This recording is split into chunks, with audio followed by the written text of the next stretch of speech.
కడప జిల్లా బద్వేల్ నియోజకవర్గంలో జరుగుతున్న భూ కబ్జాలపై రెవెన్యూ అధికారులు కొరడా జలిపించారు. ప్రభుత్వ భూముల్లో అక్రమంగా నిర్మించిన భవనాలను కూల్చివేశారు.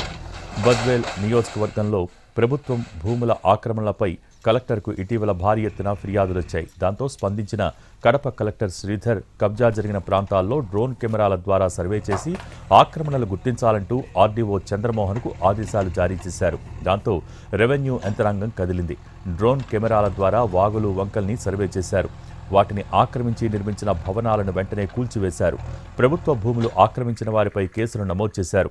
బి కోడూరు మండలానికి చెందిన విజయభాస్కర్ రెడ్డి, హజరత్ అనే వ్యక్తులపై కేసు నమోదు చేశారు పోలీసులు.